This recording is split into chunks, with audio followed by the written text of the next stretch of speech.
Nako, eto mga kabayan, good news, ebidensya ipapadala sa ICC. Baligod, actual footage ng pagnotaryo. Nako, dismiss kaso ni PRRD dito. Nako yan mga karibin natin patungkol po riyan ang ating alamin mula po sa video ito. Pero bago po natin simulan yan mga kabayan, palike naman po ng video ito. Malaking tulong po yan mga kabayan. Maraming salamat po. At eto nga, pasadahan po muna natin itong mga nagte-trending na mga balita dito po sa social media. Eto pong si Auntie Claire hinamon. Okay? Hinamon po si Attorney Kaufman na pumunta sa Pilipinas. Ito pong balita mula sa Abante News Online mga kabayan. Sabi niya po dito, di pasimulan niya ni Attorney Nicholas Kaufman, siya na ang pumunta rito at siya na ang magsampa dito ng reklamo. Interesado pala siya Ayan mga kaubayan. Ito po ay matapos masabi ni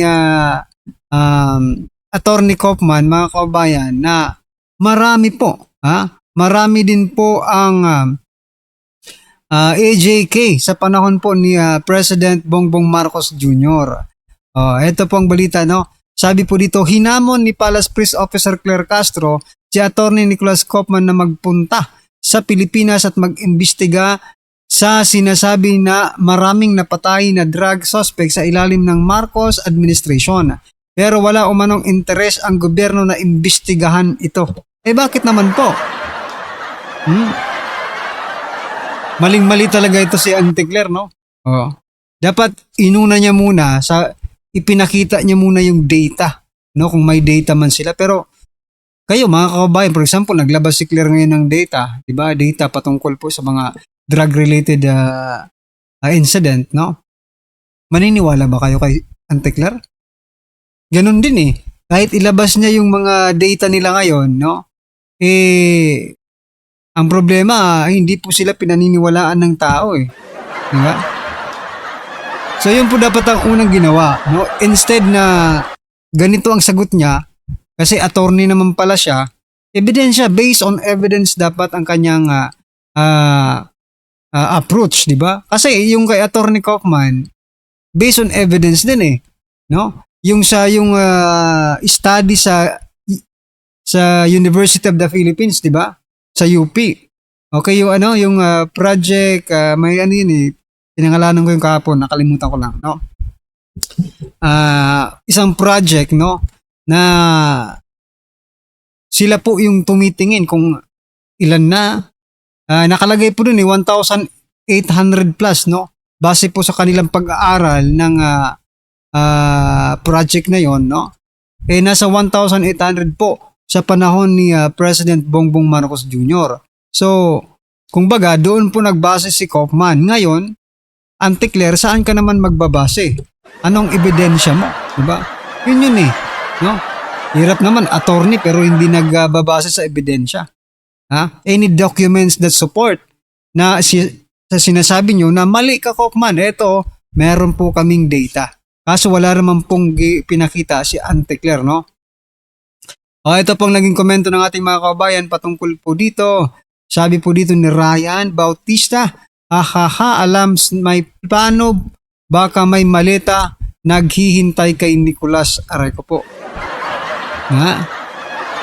Sabi naman po dito, totoo lang, iyang defense counsel si Attorney Kaufman ay walang magandang presentation niya sa defense, Sabi po dito ni Nagmura. Ang ganda ng pangalan niya, wala naman siyang may pakitang video o picture sa kanyang depensa. Bakit siya ang Kayo ang kayo kasi ang nagpaparatang sa kanya, kayo ang maglatag ng ebidensya. Di ba? Bakit siya kailangan maglatag ng ebidensya? Kayo na nag-aakusa kay former President Duterte ang maglatag ng ebidensya na siya ay guilty. Di ba? Bakit ako ang for example, akong inaakusahan, ako pa maglalatag ng ebidensya na ako talaga ang may, kayo, hello? Kung baga, the burden of proof ay nasa inyo kasi kayo ang nag-aakusa. Diba? Sabi naman po dito ni Aurelio Taliona, dapat ikaw na pumunta sa The Hague, sinamahan mo na yung 300 na witnesses, ay ay tatlo ay pala walang wilang paldo. Ayan. Wala nga, sabi po dito ni Florence, wala ngang napatay kasi ganon ninyo kamahal, bawal saktan, magagalit si Rizang. Aray, sinong Rizang? Malakas loob mo kasi sa inyo pang administrasyon ngayon, sabi po ni Anthony. Aha. Anyway, ano po ang inyong masasabi dito mga karibin natin? Just comment down below kasi eto, papasadahan din po natin mga kabayan itong si Abante. Na-miss po natin si Abante Sabi po dito ni Abante, meron bang complaint si Lene sa korupsyon compared to the Vice President right now? Yun dapat na makita ng taong bayan. Alam mo Abante, sablay ka na naman. No? Sablay na naman po. Kasi mga kaubayan, no, wala nang complaint si Lene kasi hindi naman siya tinira Hindi naman siya parang inoperate ng administrasyon noon di ba? Ni former President Duterte. Sabi nga ni former President Duterte, hayaan nyo yan. Binuto yan ng taong bayan. Hayaan nyo magtrabaho yan. Di ba? Si Vice President Sara Duterte naman po, na set up. Yan po ang pagkakaintindi natin sa mga nangyayari. Kasi, saan po galing yung kanyang confidential fund? Kung alam ni Abante, baka hindi alam ni Abante, no? Na galing po sa Office of the President yung confidential fund na yon, no? At kailangan ma-disburse na yon sa mas lalong madaling panahon kasi babalik na naman po sa National Treasury kapag hindi po nagastos yun. Kaya ginastos po nila at wala naman pong nakikita korupsyon ang COA. Ngayon, parang kasing gustong sabihin dito ni Abante, makinig kayo sa akin, no? Ito may kasalanan. Wala pa naman no? May complaint ang BP Sara ninyo. Si Lene walang complaint. Ano ngayon? Mas magaling na si Lene maging presidente kung sa presidente man, kung vice presidente man, di ba? Mas magaling si Lene mamuno kaysa kay Vice President Sara Duterte. Yun ba ang gusto mong iparating sa amin, Abante? Nako, ano ka na naman? Basag ka na naman sa taong bayan, no? Ito po ang naging komento ng taong bayan patungkol po riyan sabi po dito na Tabengo, hindi ganon si former PRRD, hindi katulad ng amo mo na inaatake niya ang kapwa niya. Mambabatas, correct. He will only make complaints when he is attacked by his BP before.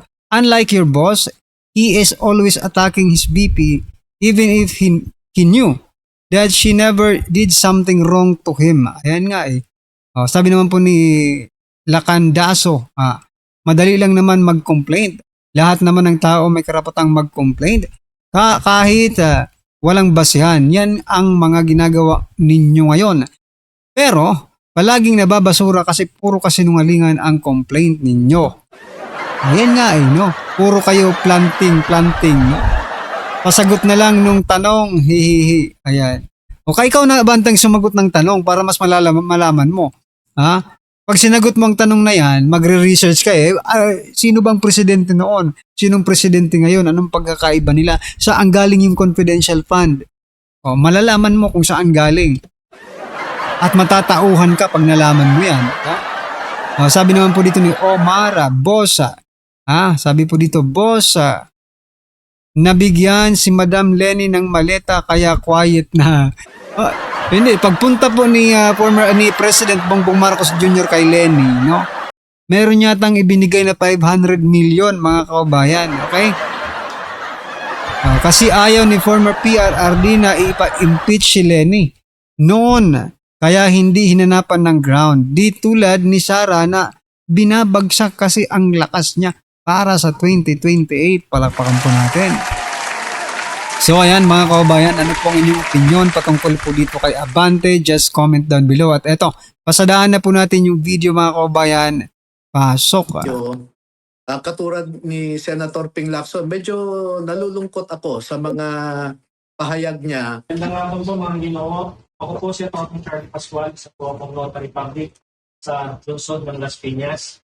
kayo po ay nandito ngayon sa aking harap, meron po kayong daladalang dokumento na pinamagatang pinagsamang sinumpang salaysay. Kinukumpirma niyo po ito. Opo. Tawagan ko po lahat ng mga pangalan na nandito sa pinagsamang sinumpang salaysay. Itataas niyo po ang kamay niyo kung sino po ito. Tama po. Opo. Sino po si Mr. Bernard Itube? Opo. Mr. Roosevelt M. Waupan. Si Mr. Benny S. Bulontate. Si Mr. Johnny A. Buduan. Si Mr. Rodante P. Ordilio. Eto mga kababayan, binidyo na talaga nila yung pagpapanotaryo para walang lusot. Kasi nung una mga kababayan, yung naging problema po no ni Sergeant Orlegotesa, no? Matatalino rin ang mga ito kasi napag-aralan na nila yung dati, di ba? Kaya Sergeant Orlegotesa na talagang dinurog ni Lacson sa nota pagpapanotaryo. O eto Lacson, makinig ka. Tingnan mo ito. Eto nagpanotaryo po sila mga kababayan. Si Mr. Rene Boy O. Julian. Si Mr. Christopher P. Esquivel. Mr. George O. Villalon Jr. Si Mr. Romeo Romel O. Bobares. Si Mr. Gil N. Natividad Jr. Si Mr. Anselmo Taberno. So yan mga kababayan, napansin nyo ba? Napansin nyo ba? Kung ako lang ang nakapansin wala po silang mga takip sa mukha mga kababayan at inilalabas ang kanilang mga pangalan. Tinatawag yung kanilang mga pangalan. Ibig sabihin mga totoong tao po ito. Hindi tulad ng witness ni Lacson mga kababayan na alias na nga ang ginamit, nakatakip pa ang mukha. Di ba? Sino ang mas credible? Sino ang mas karapat dapat imbestigahan Lacson? Yung nakatakip ang mukha at alias pa ang ginamit or etong mga totoong pangalan ang ginamit at ipinapakita ang kanilang mga totoong mukha. Di ba? Si Mr. Joel G. Galyao. Si Mr. Roman C. Galapon. Si Mr. Cecilio S. Laroder. Si Mr. Bernard A. Gumbal. Si Mr. Pisani L. Dado. Si Mr. Fidel N. Corpus. At po si Mr. Walter N. Balansan. Meron po dito mga government ID na inyo pong sinumite. Tama po na sa na ito. Kinukumpirma niyo po ba itong mga ID na ito? Binigay. Tama po. Ano po ang lahat nagbigay nito? Tatanungin ko po kayo. May mga nakapirma po sa mga pangalang binanggit ko sa taas nito. Tatanungin ko po kayo. Ito ba pirma po ninyo? Okay. Bernard Tube, pirma po? Okay. Roosevelt Waupan, pirma po ninyo? Okay. Kenny Bulotante, pirma po ninyo? Johnny Buduan, pirma po? Rodante Orbilio, pirma po ninyo? Okay. Rene Boy Julian, pirma po ito? Okay. Christopher Esquivel, pirma mo po ito? George Villalon, pirma po ito? Romeo Romel Robares, pirma mo po ito? Okay. Gil Natividad Jr., pirma mo po ito? Anselmo Taberno, pirma mo po ito? Walter Mananangkan, pirma mo po? Okay. Joey Cadyao, pirma mo po? Romel C. Galapon, pirma mo po? Yes, sir. Cecilio Laroder Jr., pirma mo po ito? Bernard Gumbal, pirma mo po ito? Okay. Lisa Nidado, pirma mo po ito? Fidel Corpus, pirma mo po ito? Ito po ay pinagsamang sinumpang salaysay. Kinukumpirma niyo po ba na inyong mga salaysay ang nakapaloob dito sa dokumentong ito? Kusang loob niyo po ba itong binigay, itong salaysay na ito? May tumakot po ba sa inyo? May pumwersa? May pinangako po ba sa inyong gantimpala o pera? Kinukumpirma niyo po ang mga pirma niyo rito? Maraming salamat po. Bang sinabi ninyo dahil Parang yung pagpapanotaryo nila, it's beyond na, no? Parang sobra naman yon. Di ba kasi sabi nga ni Senator Dante Marcoleta, pag magpapanotaryo ka, no, even na-experience naman natin padaidala lang natin doon, tapos tatatakan na, di ba? Pipirmahan na. Okay na yon. Pero dito talagang ipinakita po dito sa pagpapanotaryo nila mga kabayan, na dito pa lang talagang substantial na At kailangan niya talaga itong imbestigahan, mga kababayan. Dito po ay ayon na rin sa palasyo or sa isang interview din po ng press officer na si Attorney Claire Castro sa isang channel din po, no, na sinabi niyo po ba na isang pagkakamali na nailagay po ang pangalan ni Representative Laila De Lima sa affidavit po ng ating mga Marines? Ay, hindi po totoo yun, no? Medyo malayo yung kanilang interpretation doon sa aking sinagot sa isang interview. Dahil number one, yung si now Congresswoman Laila De Lima ay positibo nilang sinasabi na nakita nila na tumanggap nga. Pero inamin ko naman na yung pagkakamali ay yung naisama ang pangalan niya sa listahan ng mga Congress members, no?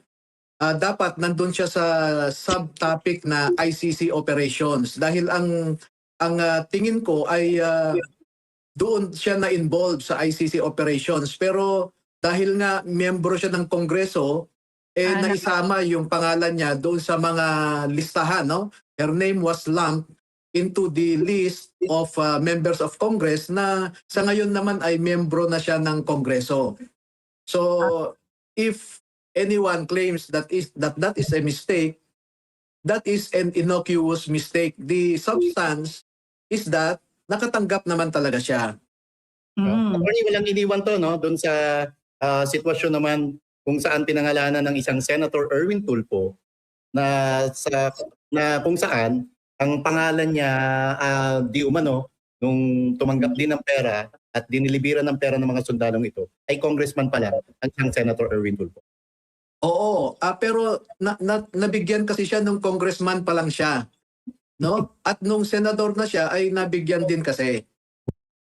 So ganyan kagahaman sa pera itong si Erwin Tulfo. Corruption sa congressman, corruption pagka senador. Ayan. Anyway, ano po ang inyong opinion dito, mga kababayan? Just comment down below. Ayan, maraming salamat po. And please don't forget to like, mga kababayan, at share this video. Maraming salamat po.